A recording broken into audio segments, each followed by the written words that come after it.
धोती डेंग से बंधे होने के कारण कुएं के बीचों बीच लग रही थी और मुझे कुएं के धरातल की परिधि के बीचों बीच उतरना था। इसके माने थे सांप से 1.5-2 फुट गज नहीं की दूरी पर पैर रखना, और इतनी दूरी पर सांप पैर रखते ही चोट करता। स्मरण रहे, कच्चे कुएं का व्यास बहुत कम होता है, नीचे तो वह 1.5 गज से अधिक होता ही नहीं। ऐसी दशा में कुएं में मैं सांप से अधिक 4 फुट की दूरी पर रह सकता था, वह भी उस दशा में जब सांप मुझसे दूर रहने का प्रयत्न करता। पर उतरना तो था मुझे कुएं के बीच में, क्योंकि मेरा साधन बीचों बीच लटक रहा था। ऊपर से लटक कर तो सांप को मारा नहीं जा सकता था, उतरना तो था ही, थकावट से ऊपर भी नहीं चढ़ सकता था। अब तक अपने प्रतिद्वंदी को पीठ दिखाने का निश्चय नहीं किया था। यदि ऐसा करता भी तो कुएं की परिधि पर उतरे बिना क्या मैं ऊपर चढ़ सकता था? धीरे धीरे उतरने लगा। एक एक इंच ज्यों ज्यों मैं नीचे उतरता जाता था, त्यों तो मेरी एकाग्रता बढ़ती जाती थी। मुझे एक सूझ सूझी। दोनों हाथों से धोती पकड़े हुए मैंने अपने पैर कुएं की बगल से लगा दिए।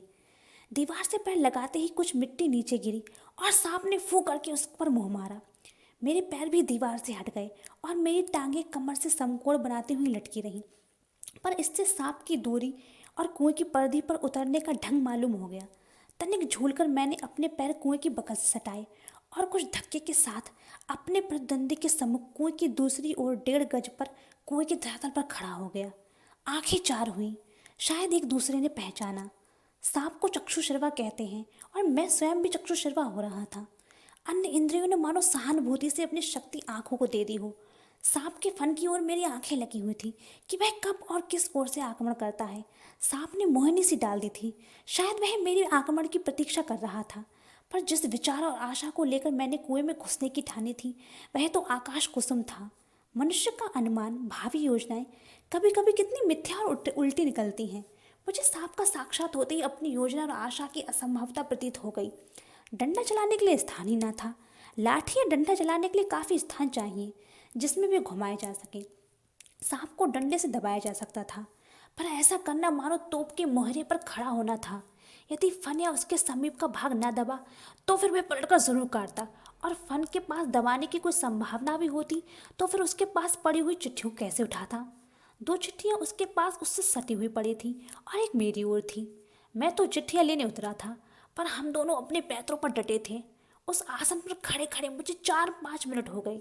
दोनों ओर मोर्चे पड़े हुए थे, पर मेरा मोर्चा कमजोर था।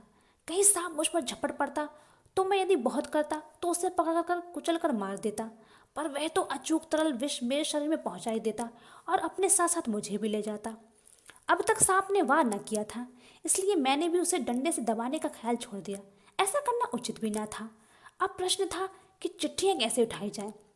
बस एक सूरत थी, डंडे से सांप की ओर से चिट्ठियों को सरकाया जाए।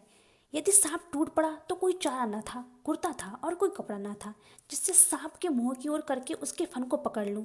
मारना या बिल्कुल छिड़काई न करना, ये 2 मार्ग थे। सो पहला मेरी शक्ति के बाहर था, बाध्य होकर दूसरे मार्ग का अवलंबन करना पड़ा। डंडे को लेकर ज्यों ही मैंने सांप के दाईं ओर पड़ी हुई चिट्ठी की ओर उसे बढ़ाया कि सांप का फन पीछे की ओर हुआ। धीरे धीरे डंडा चिट्ठी की ओर बढ़ा और ज्यों ही चिट्ठी के पास पहुंचा कि फुंकार के साथ काली बिजली तड़पी और डंडे पर गिरी। हृदय में कंप हुआ और हाथों ने आज्ञा न मानी, डंडा छूट पड़ा। मैं तो ना मालूम कितना ऊपर उछल गया, जानबूझकर नहीं, यूं ही बिदक कर। उछलकर जो खड़ा हुआ तो देखा डंडे के सिर पर 3-4 स्थानों पर पीप सा कुछ लगा हुआ है। वह विष था।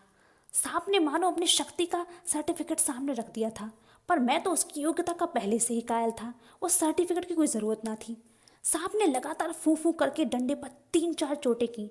वह डंडा पहली बार इस भांति अपमानित हुआ था, या शायद वह सांप का उपहास कर रहा था। उधर ऊपर फू फू और उछलने और फिर वही धमाके से खड़े होने से छोटे भाई ने समझा कि मेरा कार्य समाप्त हो गया और बंधुत्व का नाता फू फू और धमाके से टूट गया। उसने ख्याल किया कि सांप के काटने से मैं गिर गया। मेरे कष्ट और विरह के ख्याल से उसके कोमल हृदय को धक्का लगा। भ्रात स्नेह के ताने बाने को चोट लगी, उसकी चीख निकल गई। छोटे भाई की आशंका बेजा न थी, पर उस फू और धमाके से मेरा साहस कुछ बढ़ गया। दोबारा फिर उसी प्रकार लिफाफे को उठाने की चेष्टा की। अब की बार सांप ने वार भी किया और डंडे से चिपट भी गया। डंडा हाथ से छूटा तो नहीं, पर झिझक, सहम अथवा आतंक से अपनी ओर खिंच गया और गुंजलक मारता हुआ सांप का पिछला भाग मेरे हाथों से छू गया। उफ, कितना ठंडा था! डंडे को मैंने एक और पटक दिया। यदि कहीं उसका दूसरा वार पहले होता तो उछलकर मैं सांप पर गिरता और ना बचता। लेकिन जब जीवन होता है तो हजारों ढंग बचने के निकल आते हैं। वह दैवी कृपा थी। डंडे के मेरे ओर खिंचाने से मेरे और सांप के आसन बदल गए। मैंने तुरंत लिफाफे और पोस्ट कार्ड चुन लिए, चिट्ठियों को धोती के छोर से बांध दिया और छोटे भाई ने उन्हें ऊपर खींच लिया। डंडे को सांप के पास से उठाने में बड़ी कठिनाई पड़ी। सांप उससे खुलकर उस पर धरना देकर बैठा था। जीत तो मेरी हो चुकी थी, पर अपना निशान गंवा चुका था। आगे हाथ बढ़ाता तो सांप हाथ पर वार करता, इसलिए कुएं की बगल से एक मुट्ठी मिट्टी लेकर मैंने उसके दाईं ओर फेंकी कि वह उस पर झपटा, और मैंने दूसरे हाथ से उसके बाईं ओर से डंडा खींच लिया। पर बात की बात उसने दूसरी ओर भी वार किया। यदि बीच में डंडा ना आता तो मेरे पैर में उसके दांत गड़ गए होते। अब ऊपर चढ़ना कोई कठिन काम ना था। केवल हाथों के सहारे, पैरों को बिना कहीं लगाए 36 फुट ऊपर चढ़ना मुझसे अब नहीं हो सकता था। 15-20 फुट बिना पैरों के सहारे केवल हाथों के बल चढ़ने की हिम्मत रखता हूँ, कम नहीं है। उस 11 वर्ष की अवस्था में मैं 36 फुट चढ़ा। बाहें भर गई थी, छाती फूल गई थी, धौंकनी चल रही थी, पर एक एक इंच सरक सरक कर अपनी भुजाओं के बल में ऊपर चढ़ा आया। यदि हाथ छूट जाते तो क्या होता, इसका अनुमान करना कठिन है। ऊपर आकर बेहाल होकर थोड़ी देर तक पड़ा रहा। देह को झाड़ झूड़ कर धोती कुर्ता पहना। फिर किशनपुर के लड़के को, जिसने ऊपर चढ़ने की चेष्टा को देखा था, ताकीद करके कि वह कुएं वाले की घटना किसी से ना कहे, हम लोग आगे बढ़े। सन 1915 ईस्वी में मैट्रिकुलेशन पास करने के उपरांत यह घटना मैंने माँ को सुनाई। सजल नेत्रों से माँ ने मुझे गोद में ऐसे बिठा लिया जैसे चिड़िया अपने बच्चों को डैने के नीचे छिपा लेती है। कितने अच्छे थे वे दिन। उस समय राइफल ना थी, डंडा था, और डंडे का शिकार, कम से कम उस सांप का शिकार, राइफल के शिकार से कम रोचक और भयानक ना था।